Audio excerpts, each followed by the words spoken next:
Alright, the day has finally arrived. I got my final hunk of, or my extension of piece of sickle bar, or knife back is what they call it, basically the sickle bar. I got spare sickle bolts. This is kind of neat. The guy at the dealer actually just gave me these for free because I had to wait around there for like 45 minutes for them to get freed up at the parts counter. But I bet you this box has been around since the late 90s, early 2000s. I mean, it doesn't even say anything about Fiat on it yet, so that's kind of a cool old box. But it was a partial, so he just gave it to me. So not that it's going to mean anything to anybody, but I'm probably going to, when that's empty, throw it on the shelf just because. But I got spare bolts. I got spare both sizes, spare bolts for the rock guards. And I got some 2.5s to bolt my other homemade hold down over here. So we should be good there. So basically what I have to do is, I'm probably gonna need a pair of pliers to get hold of this. Yeah, we're gonna have to pull that sickle out to where it's gonna line up once it's all complete, because we're gonna cut that half sickle off of this end, and a whole sickle is gonna take its place as the official end of the bar. Don't mind the vice grips.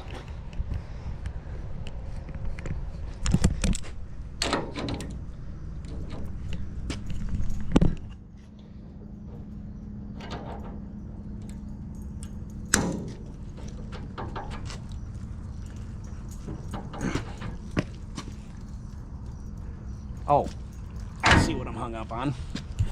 I forgot. I'm gonna have to take that hold down off because the long bolts won't go underneath it. So, un momento, por favor.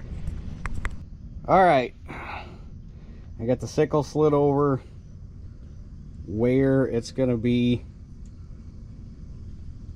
for a complete bar.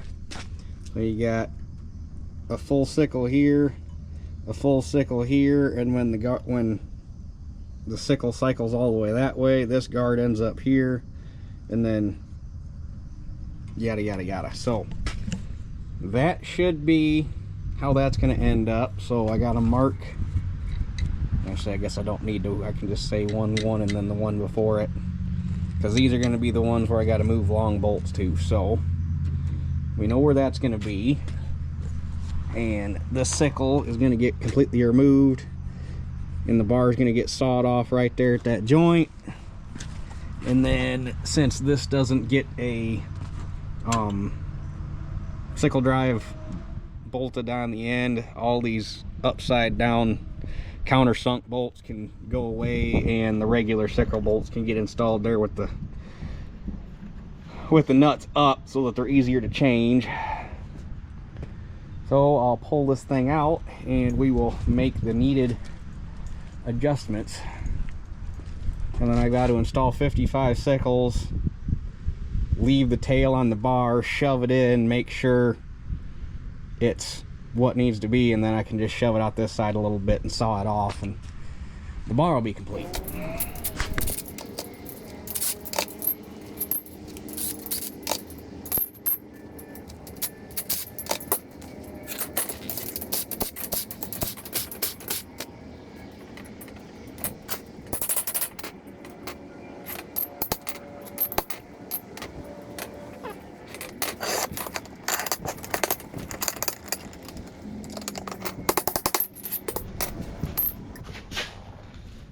There's actually a tool made for driving these sickle bolts in.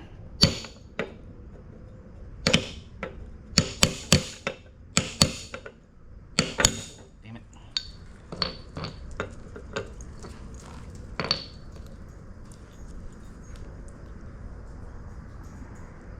I'm gonna have to flatten that thing out. It's got a crown to it.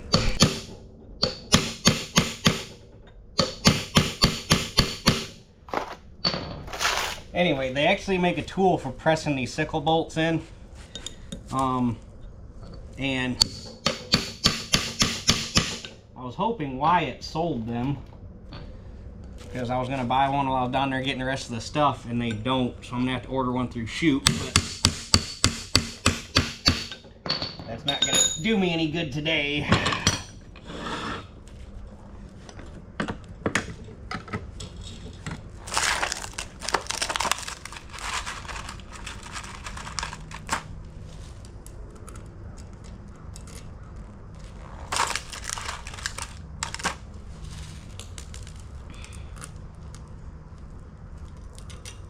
Because you can't pull these things through with the nut. You'll stretch the bolt or possibly break them.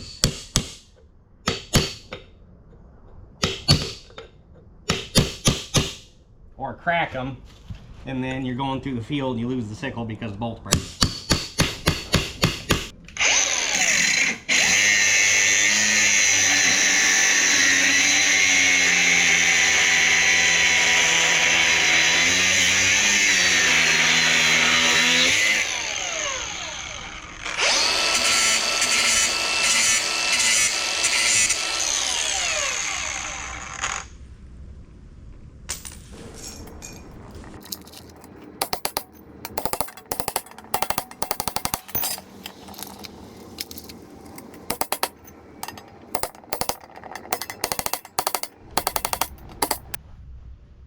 Okay, I got the new knife all assembled. There's 55 sickles on there and the tail, so I can shove that back in and we can make sure it's the right length, and then if it is, I can add, or if it is or isn't, I can add or subtract or whatever I got to do, and we can cut the tail off and assemble the drive head.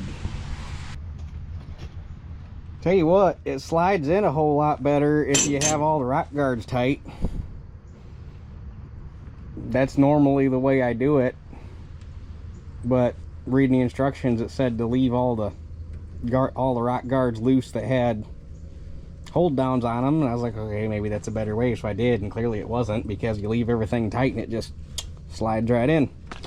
So with that being said, we have, it's centered on the drive. The sickles are centered in the rock guards. I've got one sickle full out over here, and well, I guess it'd be technically half out, and one sickle half out over here. So we're good. We can cut the tail off and go ahead and assemble. Actually, you know what, before I cut that tail off, because it'll have enough stroke to shove it out the side. Before I cut anything off, because it's easier to cut it off than it is to put it back on, we're gonna go ahead and assemble the drive head, and I'll cut that off very last. I think is the best course of action.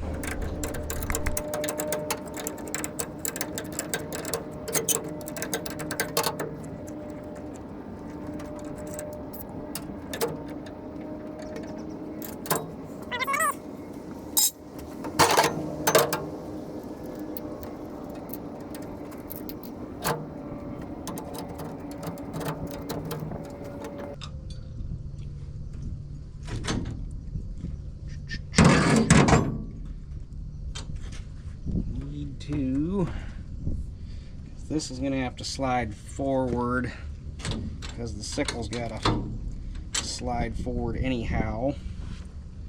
So probably going to have to slot the holes in this thing a little bit, I would assume.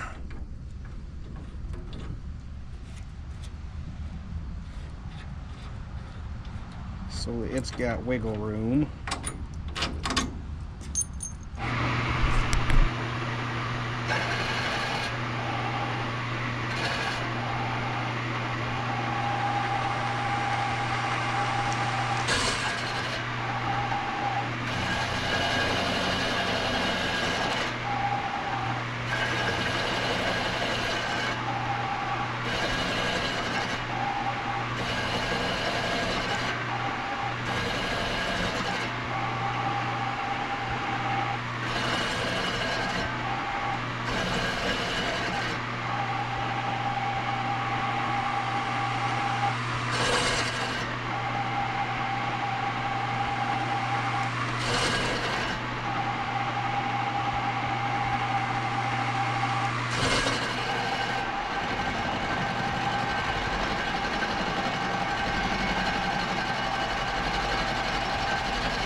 That ought to be enough.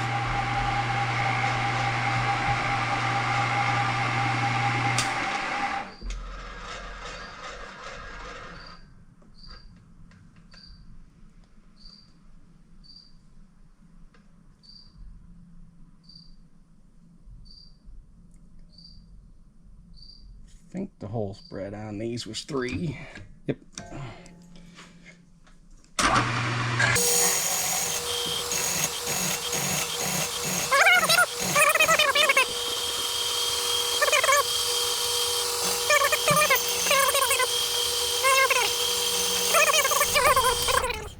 Alright, I got this all back installed, and basically it's to the point where it's butted up against the back of the backbone of the sickle now, so that's all the adjustment I got. And this does fit. However, I forgot about one thing. There's shims that go under here because the sickle is ever so slightly below the level of that plate, so you got to shim it. So I'm going to have to, and I think I can just do it with some tin snips, open up the slots on this a little bit to make those shims kind of go on there like they're supposed to. Alright, I got that shim stack to fit. So now the drive head is a touch tight. I'll show you how to lift the hammer inside.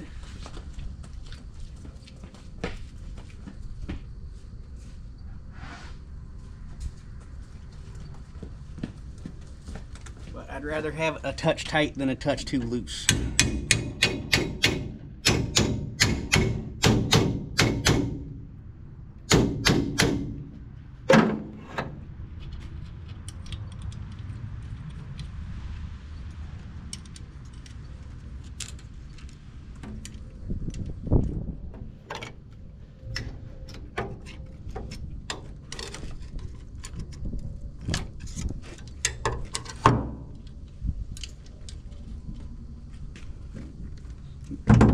Wrong one.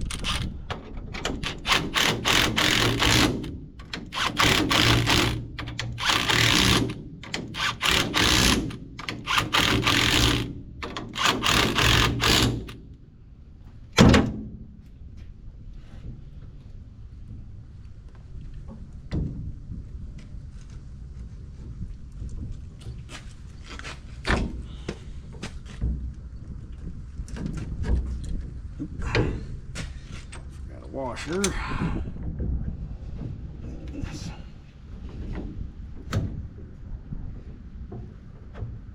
Come on, get on there, you bugger. Oh, what do you? There you go.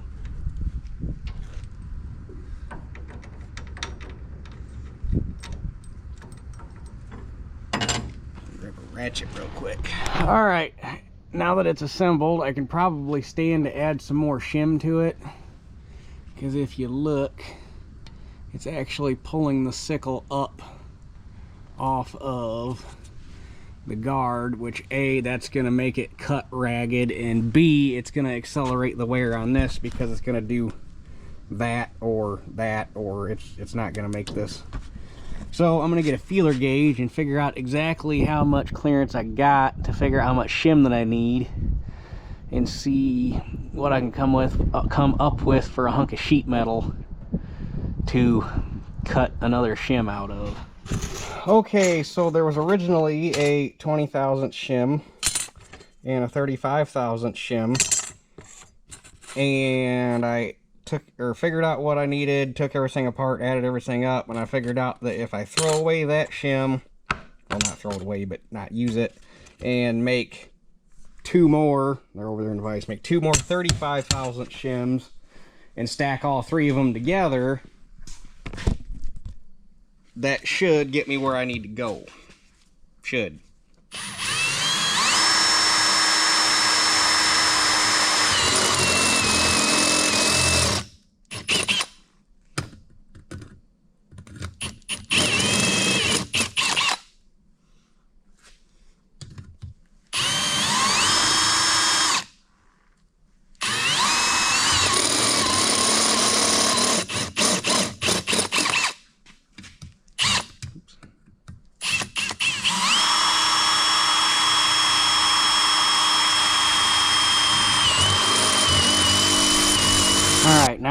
3 shims assembled in there. It might be up just a hair.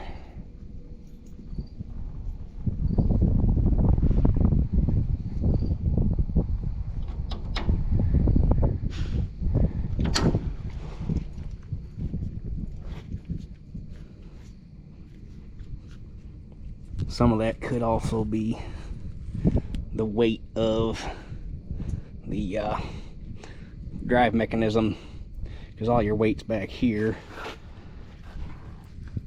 But it's, I mean, you're probably less than 20 thousandths. I guess I could throw a feeler gauge on it, and if it is, I could throw that extra shim back in it and see where that lands us. Alright, I threw that extra 20 thousandth shim in there, and that pulled her down further. Now I also notice we're up off the wear plate right there. It's too dark for you guys to see it, but we're sitting pretty level back here. So this is also a little subject to change, because I'm sure it'll change a little bit once we get all the hold downs and stuff in and get the sickle set. It'd be nice if there was a little bit more room to bring that forward some, but I'm not gonna worry too much about it.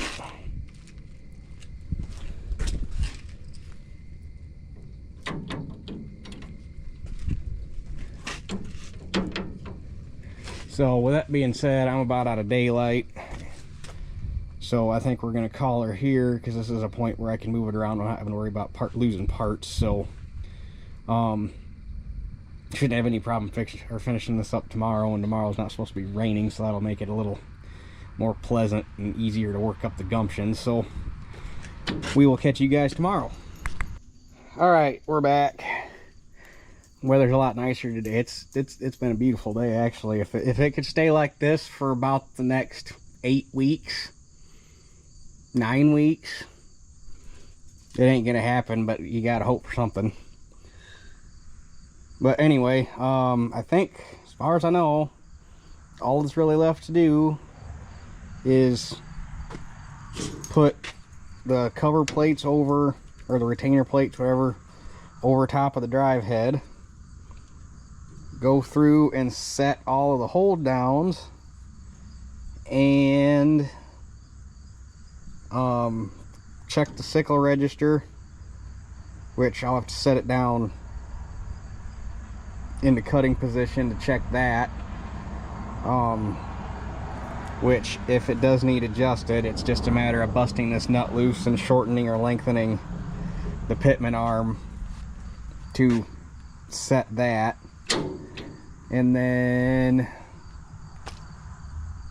make sure it's going to run, and then once I'm satisfied with how it runs, we can throw the floor pans on, and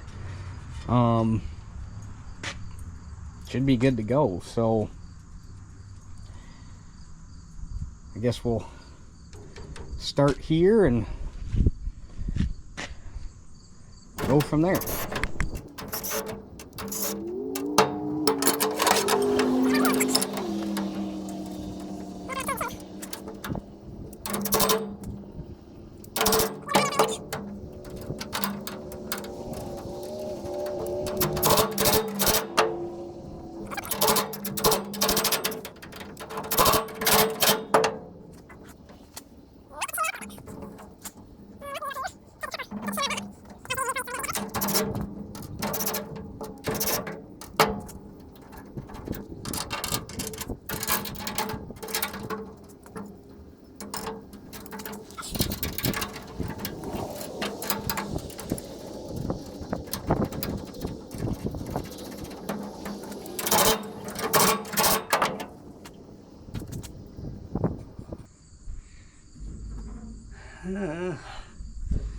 I'm thinking I might end up being a little tight here.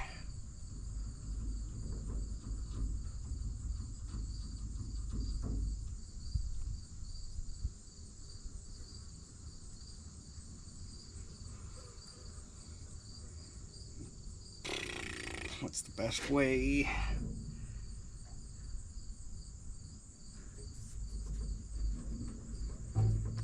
I'm pretty sure I just clamped them things down tight. I'm gonna roll it over with a wrench and see if it binds. I'm thinking it's going to. Well, it's not bound up. It actually rolls over pretty nice, and there's just one little rub mark right here, and then it rubs a little bit right there. But if you look at the back of it, it's got, you probably ain't gonna see it on the camera, there's got clearance, so nothing's really square here. So I think I'm gonna go ahead and send it the way it is, and I might,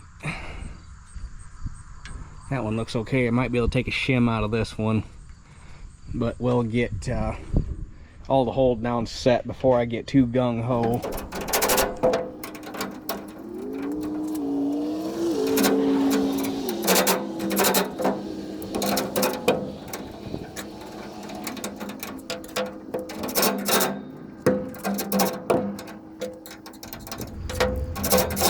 Okay, I went through and got all of these set. Well, I didn't get the hold downs themselves set, but I got the back plates and everything set, and went to roll it over just to test it, and it's not bound up hard, but it does have drag to it. So I think I'm gonna, what shims did they send me? Got some 24s and some 10s.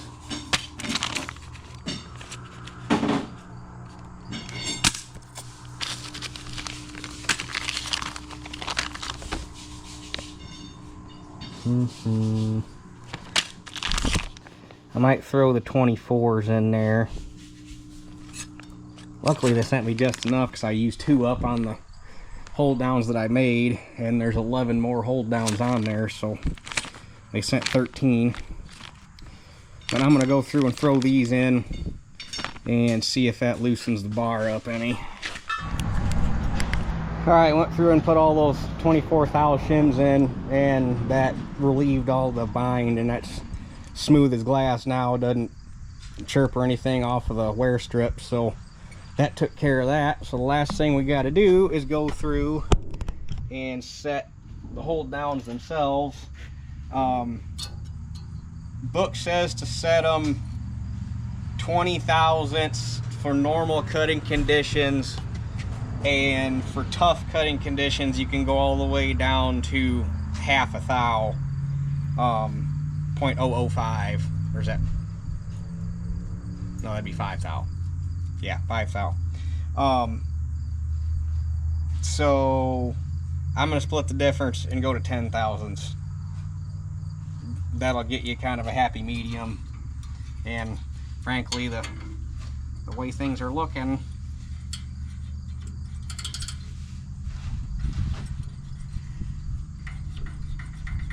I think we're gonna be in for some tough beans this year.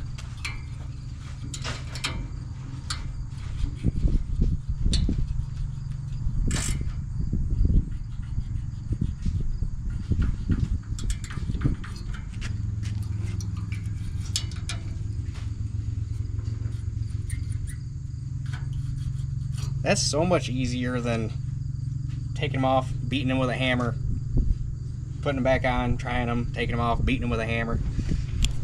Alright, hold downs are all adjusted. Still no binding in the sickle. It still runs nice and smooth. So I guess the next thing to do is going to be to set it down on the ground and double check that it's landing in the right spot.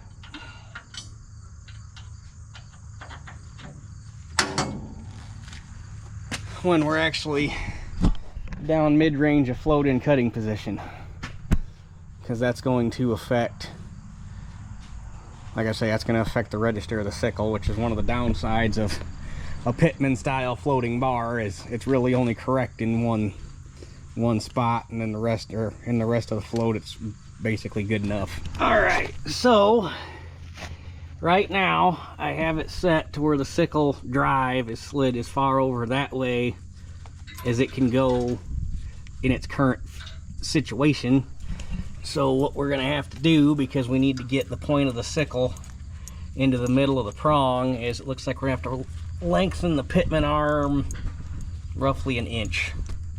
So we bust that jam nut loose, take the nut back, or take the bolt back off, and spin it out. All right, I got the bar pulled over where it needs to be, and then it'll shift from that prong to that prong and back and forth. I might have to pick the head up to get everything back together, because now the sway link is in the way of getting that back on. But this will actually, technically, now that I know where the bar needs to be, actually no, it does have to be down here to get it lined up.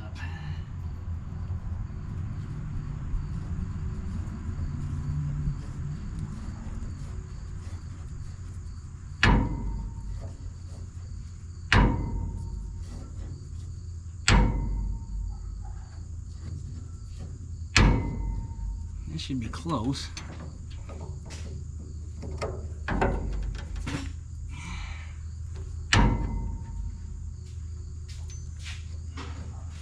I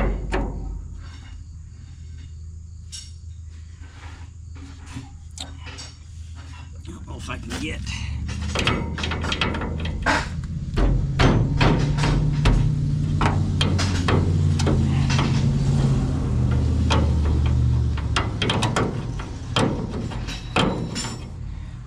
Loose for a minute so I can slide it back out of the way.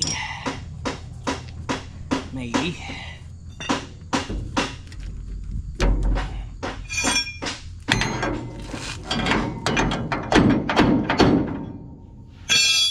Okay, then we get a pry bar.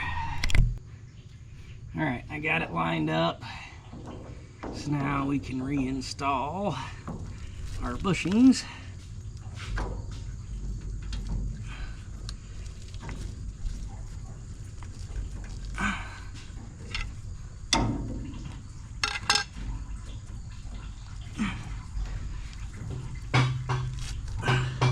They fit this new drive head a lot tighter than the old one, which tells you, here just goes to show how worn that old one was. Give this thing one more turn. Make things a bit easier. A lot easier. There we go.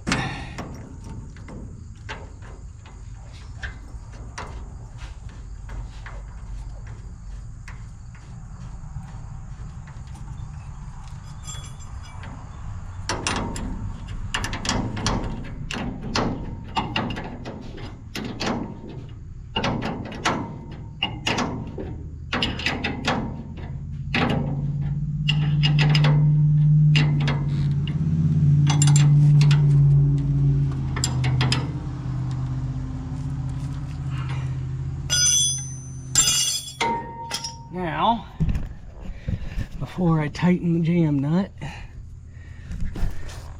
let's give her half a turn and make sure that the sickles now go from there to there.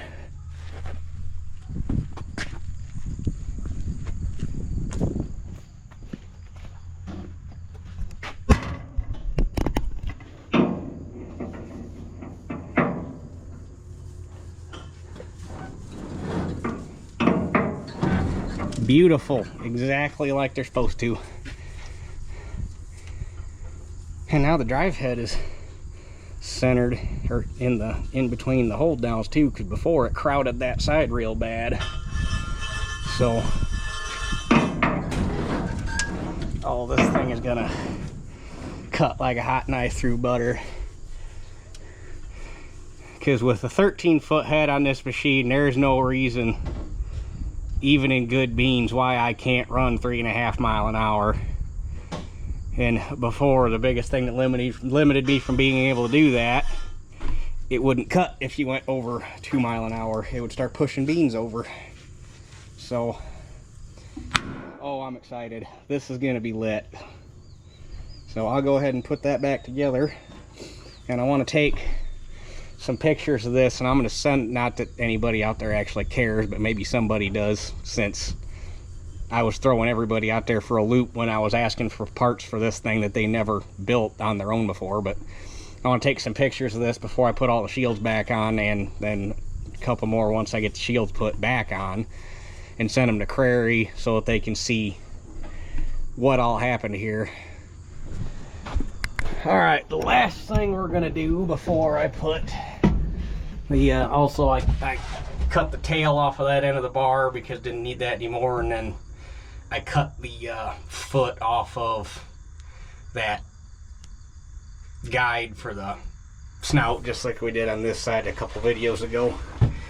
But the last thing I want to do is run this thing under power. I roll it over with a wrench enough times. I know everything's gonna clear, so we'll just spin her up and see what happens.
Alright, there's the finished product.